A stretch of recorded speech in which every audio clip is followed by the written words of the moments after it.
नमस्कार, good morning. आप सभी का बहुत बहुत स्वागत है मोबाइल पाठशाला के यूट्यूब चैनल पे। कैसे हैं आप सभी लोग? सीएचएसएल की ये ढेर सारी क्लासें हो चुकी हैं। अब आपको हम बहुत तेजी से तो हम नहीं कह सकते, लेकिन ये है कि ये जो सवाल आपको दिख रहा है यहाँ पे मेरे पीछे, ये मतलब आप खुद सोचो ना, अपने दिमाग में ये चीजें भरो और ये बताओ मुझे कि इस सवाल के लिए आप कितना कम समय में इसको आप सॉल्व कर सकते हो। क्योंकि मेंस में ऐसे ही सवाल पूछे जाने, मेंस में इससे मतलब डीप कुछ भी नहीं जाने वाला। सिंपल सी बात कह रहा हूं आपसे, बस यही चीजें हैं। जैसे आपसे सवाल ये बोला कि एक संख्या में 10% की वृद्धि की जाती है, फिर बड़ी हुई संख्या में 20% की कमी की जाती है, तो बताओ शुद्ध क्या होगा? तो यार इसको तो हम सक्सेसिव केस से भी कर सकते थे। यानी 20 बढ़ाया, 10 कम किया और दोनों का गुणा किया 2 कर दिया। तो इससे आप समझ रहे हो कि 8% की सिर्फ क्या होती है, कमी है ना ना। यहां समझो कि 10% की वृद्धि किया और 20% की कमी किया, समझे?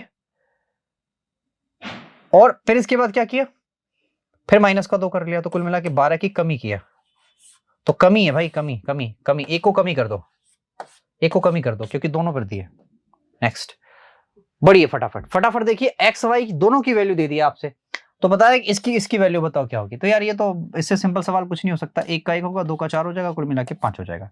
इससे सिंपल सवाल नहीं हो सकता, लेकिन एसएससी ने दिया तो हमने लिया। बताइए इसकी वैल्यू क्या हो सकती है जब आपके पास ऊपर सारी वैल्यूज दी हुई है।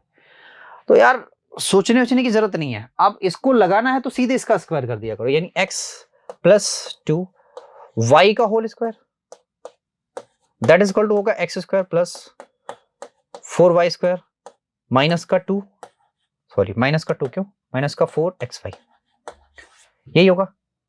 अरे ये प्लस नहीं है, माइनस है ये। ठीक है, ये बात समझ में? स्क्वायर हटाओगे तो x minus 2y that is equal to x, इसकी वैल्यू आप लिख सकते हो सर जी 40 के, और हो जाएगा 6 चौका 24 के, 24 के है ना, 24 24 के। तो x माइनस 2y की वैल्यू हो जाएगी सर जी अंडर रूट 24 है यार, ये 16 के। तो x माइनस 2y की जो वैल्यू हो जाएगी वो हो जाएगी 4 के बराबर। 4 आपके सवाल का राइट आंसर है। समझ गए क्या? समझे? बढ़िया, आगे 52 लड़कियों का औसत वजन कितना ये है, योग बताओ।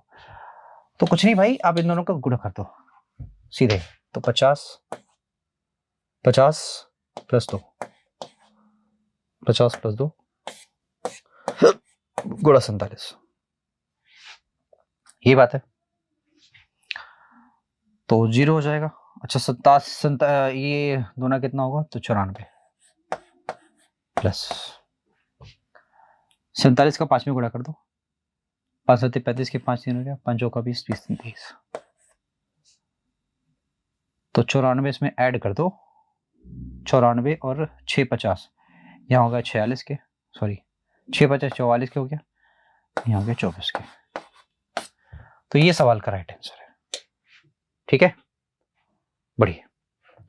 अगला सवाल करिए। अगला सवाल ये कि 45 विद्यार्थियों की एक क्लास में, एक क्लास है, कह रहा है कि 20 लड़कियां हैं जिन्होंने 50 अंकों की परीक्षा का औसत 42 अंक प्राप्त किया।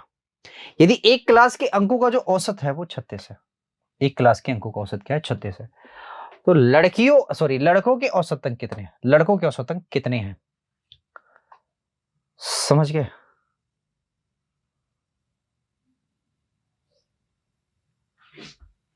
समझना जरा ध्यान से। एक क्लास के एक यदि एक क्लास के अंकों का औसत 46 है, एक क्लास के अंकों का 46 है, 45 है, एक क्लास में 20 लड़कियां हैं, ठीक है, 20 लड़कियां हैं, ठीक है, 50 अंकों परीक्षा में 42 अंक प्राप्त किए। यहाँ एक समथिंग लड़के होंगे, ठीक है ना, यहाँ पे कुछ गड़बड़ी है थोड़ी सी, ठीक है, और वहां पे गड़बड़ हो गया है कि अब लड़कों की संख्या मिस हो गई है,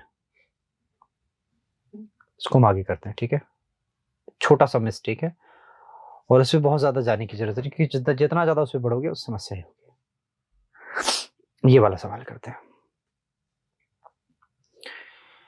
बताइए मेरे दोस्तों, ये वाला सवाल आप कैसे कर सकते हैं, क्या तरीका हो सकता है करने का? तो आप बोलेंगे कि ये वाला तरीका ऐसे हो सकता है कि आप एक काम करो, साइन सी प्लस डी क्यों नहीं लगा लेते, sine C plus sine D, और यहाँ cos C plus cos D, आप ये लगा लीजिए, बहुत आसान होगा। तो आप समझते हो 2 sine C plus sine D, तो 2 sine C plus D by 2, यानी कि आपके पास 3 थीटा हो जाएगा। ठीक है, 3 थीटा इंटू कॉस थीटा हो जाएगा। दोनों जगह भाई साहब कॉस है, तो cos C plus D by 2 यानी कि 3 थीटा इंटू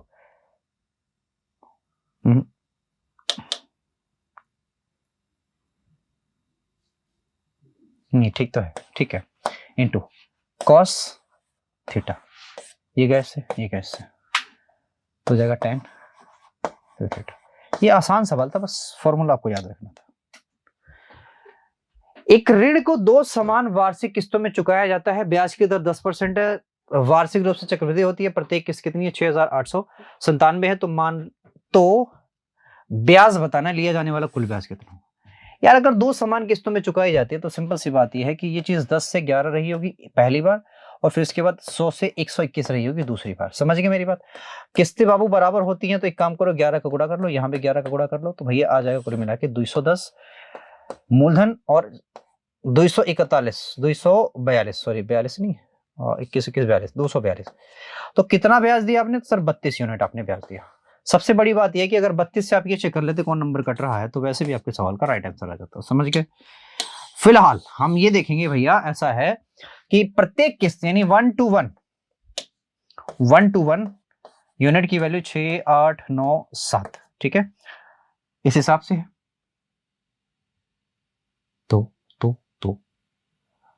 तो ये काम है, आप 21 से काटो, 21 पंजे 105, 21 पंजे 105, 21 छक्का, ठीक है, 21 चौका 84, 6 बार जाएगा, ठीक है, 6 बार चला गया।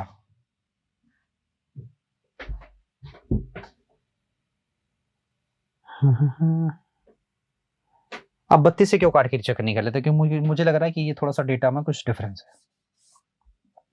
आप काट के चेक कर लो, 84 का 5 57 बचेगा, नहीं कटेगा, तो हम 32 से काट के इसको चेक कर लेते हैं। 32 से कौन कटेगा? 8 से देखो कौन कट रहा है, ये कट रहा है, ये नहीं कट रहा, 8 1 8, 2 बचा, 8 1 8 नहीं कटेगा, देखो 8 9 72 नहीं कटेगा, ये भी नहीं कटेगा, 8 64 ये भी नहीं कटेगा, एक ही कट रहा 32 से। कहानी खत्म करो, हमें लग रहा है डेटा में कुछ डिफरेंस है। आओ यहाँ पे देखो, तो भैया सिंपल सी बात ये कि 9/4 आएगा यहाँ पे, तो 9 से ही 9/4, 9 से 9/4, अब चाहो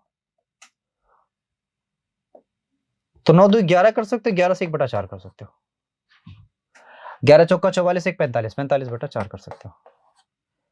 इसको जब आप उधर लाओगे, मतलब ये कुछ ऐसे है 9 + 9 डिवाइड बाई, इसको आप पलट दोगे, ठीक है, 4/45, 9 × 5 45, 5 हो गया, 5 9 45, 49/5 के। अब यहां 5 है, प्लस का 7 है, डिवाइड बाई 7, गुणा करोगे तो पलट दोगे, यानी कि 5 + 7, 7 से तो नहीं, 7 7 5 35 5 40, 40/7, 7 9 63 हो जाएगा बटा 40, 7 9 63/40। अब नहीं, ये क्या हो गया, क्योंकि 9 तो रहेगा ही रहेगा, और 9 देखो कहीं भी नहीं दिख रहा, तो 63/40 ये रहा, देखो ये ऑप्शन, ये नेक्स्ट। वो बहुत टफ नहीं है सवाल, बड़ा आसान है। a का क्यूब, b का क्यूब, माइनस का 3abc, और नीचे क्या दिया हुआ, a + b + c, तो a + b + c ऊपर वाले से कट जाएगा, मेरे पास बचेगा क्या, जो मैं वही लिख रहा हूं, ठीक है, मेरे पास बचेगा 1/2, जो बच रहा है मैं वही लिख रहा हूं, 1/2 a - b का स्क्वायर, तो 54 में से, सॉरी 59 में से 54 गया, 5 5 5 25 प्लस, यहां देखो बी प्लस सी, सॉरी बी माइनस सी, तो बी माइनस सी, अरे एक काम करो पहले आप गड़बड़ मत करो, अब इसको बी मानो इसको सी मानो, समझ रहे हो, इसको बी मानो इसको सी मानो, अरे इसको बी मानो इसको सी मानो, ये बी है ये सी है, सॉरी ये सी है ये ए है, तो ए माइनस बी यानी कि 3 हुआ, सॉरी 2 हुआ, 2 दूना 4 हो गया, प्लस बी माइनस सी करोगे तो कितना आएगा, 3 3 3 9, ये हो जाएगा 25 के, ठीक है, समझ गए। आओ हम दिखाते हैं आपको, ये 38 होगा, 38 जाएगा तो 19 आएगा आपके सवाल का राइट आंसर। बस नेक्स्ट, यहां कुछ बोला इसने, अब जो भी बोला है कहते इसको वर्ग के रूप में व्यक्त करना है, अब वर्ग के रूप में व्यक्त करना भैया,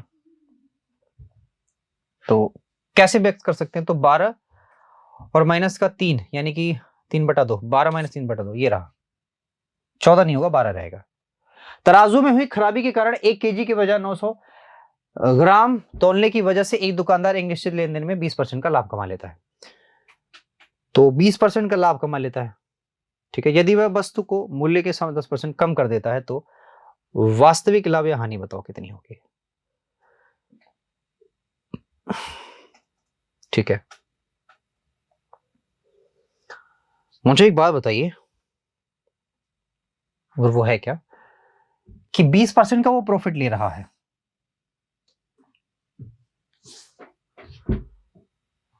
ठीक है, बात आई समझ में, तो 20% का प्रॉफिट वो कैसे ले पा रहा है, और 20% का प्रॉफिट ले रहा है वो हो कितना रहा है, तो आप बोलोगे सर 5 से वो चीज 6 जा रही, इसमें कोई डाउट कोई दिक्कत नहीं। अब जरा आइए, ये 900 से कितना जाएगी भैया, 1000 जाएगी, तो मैंने कहा ये बताओ कि वो फिर मूल्य में कितनी गड़बड़ी कर रहा था, कि अगर यहां पे 6 और यहां पे, तो आप एक काम करो यहां पे ये काट सकते हो, तो यहां पे ये काट सकते हो, तो 9/10 आ सकता है, आप चाहो तो इसको 9/10 ही लिख सकते हो, 9:10, समझ गए क्या, आप बोलोगे सर बिल्कुल समझ गए। अब आप ये समझिए कि मुझे चाहिए यहां पे 6, ठीक, और यहां पे चाहिए मुझे 5, तो 5 चाहिए, तो सिंपल सी बात यह है कि यहां कर लो 50, तो आप 10 से काटोगे तो यहां तो 5 बच जाएगा, क्लियर एकदम, कोई दिक्कत ही नहीं है, और मुझे यहां चाहिए 6, ठीक है, तो आप ये समझो कि 9 27 तो रह ही गया रहेगा, ठीक है, 27 तो रहना ही चाहिए, और 27 दूना 54 यानी कि आप 54 लिख लो, क्लियर है, यानी उसका अगर सीपी 50 है तो उसका एसपी क्या है सर 54 है, मेरी बात आई समझ में, यानी सिंपल सी बात है 6% का प्रॉफिट वो वहीं ले रहा था। अब सवाल ने ये बोला है कि आपका जो सामान्य मूल्य है वो कितना कर देता है, वो 10% कम कर देता है, तो 10% कम करने का मतलब ये कि 50 की चीज को उसने क्या किया सर, 10% कम किया, नहीं 45 में बेचने का दावा कर दिया, और बाकी काम वही रहा, तो अगर अब प्रॉफिट होता 9 5 45, यहां पे 5 हो गया, ये कट गया, 5 5 कट जाएगा, 1:1 क्या जाएगा, तो अब तो यहां पे दिखा रहा भैया ना हानि हुआ ना लाभ हुआ, लेकिन सवाल ने कुछ और ही लिख दिया, समझ गए, 9 5 45, वास्तविक लाभ या हानि बताओ, देखते हैं इसको, ऑप्शन भी गलती हो सकती है, कोई दिक्कत नहीं। एक समबाहु त्रिभुज की परित्रिज्या है, तो परित्रिज्या निकालने का क्या फॉर्मूला होता है सर, परित्रिज्या यानी कि capital R that is equal to होता है a/√3, आपने पढ़ रखा है इसको, तो कह रहा है अंतः त्रिज्या की माप बताइए, तो भाई साहब ऐसा है कि अंतः त्रिज्या की जो माप होती है वो एक्चुअली ऐसे होती है कि small r that is equal to a√2, तो आप समझ लो कि भैया ऐसा है कि दैट इज इक्वल टू होगा कैपिटल r/2, ये ऐसे हो सकता है, तो अगर ये 18 है तो 18 यहां लिख लो,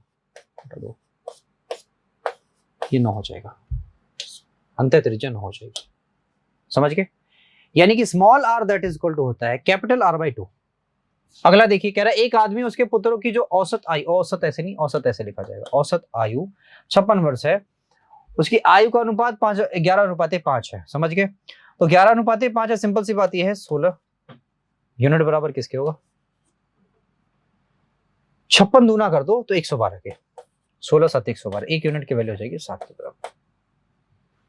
पुत्र की आयु कितनी है, तो पुत्र की आयु बाबू 5, तो 7 5 35 आपके सवाल का राइट आंसर हो जाएगा। इसमें क्या करना है। नेक्स्ट कह रहा है कौन 33 द्वारा विभाजित होगा, तो पहले ये चेक कर लो कौन 3 से विभाजित हो रहा है। ठीक, 6 गया, 4 2 6 गया सर, ये 3 से डिवाइड नहीं हो रहा है। 6 गया, 3 गया, ये भी नहीं हो रहा है सर। 9 गया, 9 गया, 5 5 10 दोबारा, ये 3 से डिवाइड हो रहा है। यहां देखो, तो ये 8 7 15 ये गया, और 8 8 5 13 सर, ये भी डिवाइड, एक ही डिवाइड हो रहा है बस, बाकी छोड़ दो। 3 से डिविजिबिलिटी रूल के हमारे सवाल का आंसर दे दिया, बाकी चीजें करने की जरूरत नहीं। एक मोबाइल कह रहा है, एक मोबाइल है, ठीक है, कह रहा है कि 25% अधिक मूल्य अंकित किया जाता है, 25% अधिक अंकित कर दिया, तो 25% अधिक अंकित करने का मतलब क्या है, और कह रहा है कि 10% के लाभ पर बेच भी रहा है। तो यार ये तो सिंपल है, देखो जरा कि 100 की चीज है, 125 अंकित कर दिया, और कह रहा 10 के लाभ पे बेचा, 110 पे बेचा, तो बोला बताओ छूट क्या होगा, तो भैया छूट 15 है, और छूट पे किस पे ली जाती है सर, 125 पे, बड़ा 100। तो देखो 25 चौका 100, 25 पंजे 125, 5 तिया 15, 3 हो गया, 4 तिया हो जाएगा 12%। यार इस बातों को तो आप समझते हो। बहुत बढ़िया सवाल है, बहुत बेहतरीन सवाल। गोले का पृष्ठीय क्षेत्रफल ज्ञात करना, गोला है तो पृष्ठीय क्षेत्रफल होगा 4 पाई आर स्क्वायर। इसको बोलते हैं टीएसए। भाई टीएसए बोलो एलएसए बोलो, एक ही बात है। ब्यास है तो त्रिज्या हो जाएगी 16 8 इतना, ठीक है, तो 4 8.4 8.4, समझ गए। 7 से काटोगे, 7 1 कम 7, दोनों 14, 12 7 84। कितने डिजिट पे डेसिमल आएगा सर, 2 डिजिट पे, ठीक है, पर इतना क्लोज है कि क्या ही बताऊं मैं। आप क्यों ना ऐसा कर दो, डिजिटल सम लगा दो, क्योंकि आंसर तो बिल्कुल वही दिया हुआ जो इसने इसको चाहिए। तो डिजिटल सम लगा के चेक कर दो, देखो कि भाई ऐसा है कि 8 4 12, 12 का मतलब 3, यहाँ भी 3, 8 4 12, 12 मतलब 3, ठीक है, 2 2 4, यहाँ भी 4, बाकी मारो गोली, 4 चौके 16, 16 का मतलब 7, 3 3 9, 9 का मतलब ये, 9 7 63, 6 3 6 3 6 3 का मतलब यूनिट डिजिट हो गया 0 के। अब जिसमें 0 आएगा वही आपके सवाल का राइट आंसर है, ठीक है। 8 7 15, 15 7 कितना होगा, 22, 22 4 26, ना नहीं हो सकता। 8 3 24, 24 28, नहीं हो सकता, ठीक। 8 8 16, 16 4 20, 20 7 27, भाई 27 आने का मतलब ये सर, ये इसका यूनिट डिजिट 0 आ सकता है, क्यों, क्योंकि ये 9 हुआ, 9 का मतलब 0, तो ये तो आंसर हो सकता है। लेकिन कहानी है कि आंसर ये भी हो सकता है, फिर ये गड़बड़ी है, तो इसको हम ऐसे भी नहीं कर सकते, समझे भाई। यानी 2 ऑप्शन तो कट गया आपका, उलझा दिया पूरा एकदम। तो 2200 का 88, ठीक है, और गुड़ा 1.2 गुड़ा 8.4, ठीक। 12/96 9, सॉरी 6 9 हो गया, 12/96 96 9 कितना होगा, 105, यहां आ गया 8.4 84। अब इसको किसी भी तरह से करो, देखो क्या आ रहा है। 7 आने के चांसेस कम है, 8 आने के चांसेस ज्यादा है। वैसे चेक करके बताना ए बी में कौन सा आंसर सही। आगे बढ़ो। एक आदमी है, कह रहा है एक लड़का मिलकर एक निश्चित मात्रा में खुदाई कर सकते हैं। खुदाई की गति का अनुपात यह है, कह रहा है कि लड़का अकेले पूरा काम करने में कितना समय लगाएगा। समय का अनुपात यह है, तो समय का अनुपात यह है, लड़का 3 अनुपात में भाग रहा है, तो 60 लगा सकता है, मतलब लगा सकता है यही, क्योंकि 3 से वही कट रहा, बाकी और कुछ नहीं कट रहा। जैसे ही हवा में एक गोलाकार गुब्बारे में रखा जाता है, इसकी त्रिज्या जो है वो 7 से बढ़कर कितना हो जाती है, 14 हो जाती है। तो त्रिज्या कितनी बढ़ गई भाई? 2 गुनी, 1 से 2 बढ़ गई। तो आयतन क्या होगा सर? आयतन जस्ट क्यूब बढ़ता है, यानी कि 8, 1:8 के। बस इतना ही था। यहां देखिए आपसे बोला कि इस तरह के त्रिभुज का क्षेत्रफल क्या होगा। देखो हम अगर चाहें तो कितना दे दिया इस तरह के त्रिभुज, वो जरा देखते हैं क्या होगा। इसमें क्वाड्रेंट बनाना पड़ेगा ऐसे करके, ठीक है। और क्वाड्रेंट के बाद ये बोल रहा है माइनस का 3 और प्लस का 2, तो माइनस का 3 इधर लिखोगे, प्लस का 2 इधर लिखोगे, सपोज करो यहाँ हो गया। फिर बोल रहा है प्लस का 4, प्लस का 5, प्लस का 4, सपोज करो यहाँ हो गया। फिर बोल रहा है कि प्लस का 7, माइनस का 6, तो प्लस का 7 मान लो, 7 यहाँ आ गया, माइनस का 6, 7 यहाँ आ गया, माइनस का 6 सर यहाँ चला गया, ये माइनस का 6 हो गया, माइनस का 5, माइनस का 4, तो माइनस का 5, माइनस का 5 यहाँ चला गया, माइनस का 4 यहाँ चला गया। तो मान लो मेरे पास ये कुल मिला के कुछ ऐसे एक क्या हो गया, ये मिल गया। तो इस चतुर्भुज का हमें क्षेत्रफल चाहिए, समझ गए? हमें क्या चाहिए? चतुर्भुज का क्षेत्रफल चाहिए। तो इसके लिए भाई अब ये समझ लो कि आप चाहो तो 2 ट्रायंगल में इसको बांट सकते हो, एक ये वाला ट्रायंगल, एक ये वाला ट्रायंगल। अब हमें इसका भी निर्देशांक पता है 3, 2, लेकिन माइनस का, और इसका भी निर्देशांक पता है सर 5 और 4, और इसका भी पता है सर 7, माइनस का 6, और इसका भी पता है माइनस का 5, माइनस का 4। तो क्यों ना ऐसा क्यों नहीं कर लेते, इस वाले का क्षेत्रफल निकाल लो, इस वाले का क्षेत्रफल निकाल लो, दोनों का क्षेत्रफल ऐड कर दो, तो 0 तो कतई नहीं आ सकता। ये तो इसने गलत दे दिया पूरा। या अभी तो ये देखो कि आप कैसे इसको निकाल सकते हो। तो आप समझ लो कि जब निर्देशांक में कोई चीजें दी हो और उनका आपको निकालना हो आयत, मतलब आई मीन क्षेत्रफल निकालना हो, तो क्षेत्रफल बराबर यानी डेल्टा बराबर क्या होता है कि पहले आप समझो कि x1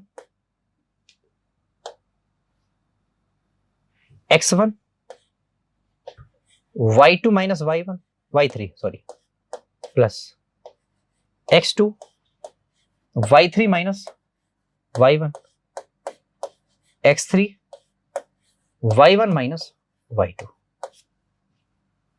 समझ गए मेरे भाई? ये होता है, और शायद अंडर रूट होता है, ये अंडर रूट में होता है शायद, इतना मुझे निर्देशांक वाला याद नहीं रह गया, बट इतना ही है शायद। तो अब यहां से चीजों को रखोगे, जैसे आप इसको x1 ले लोगे, इसको y1 ले लोगे, इसको x2 ले लो, y2 ले लो, इसको x3 ले लो, y3 ले लो, ठीक। अब वैसे इसको भी चेक कर लेना, अब इसको x1 ले लेना, इसको y1, y2 x2 y2 और x3 y3। आप 2 बार इसकी कैलकुलेशन करना, 2 बार। जैसे मान लो एक बार आप यहां कैलकुलेशन करोगे, फिर एक बार इसी तरह का एक और कैलकुलेशन बैठा, दोनों को ऐड करना, फिर आप मुझे बताना कि आपके ये आंसर कितने आ रहे हैं। समझ गए? कुल मिला के आपका यही हो। तो अब आप मुझे ये बताएंगे क्लास कैसी लगी आपको? क्लास ठीक ठाक बढ़िया लगी? अच्छी लगी तो भाई आप चैनल को जरूर सब्सक्राइब करिए, वीडियो को लाइक करिए और शेयर तो किया ही करिए, ठीक। ठीक है, thank you so much, bye, ठीक है।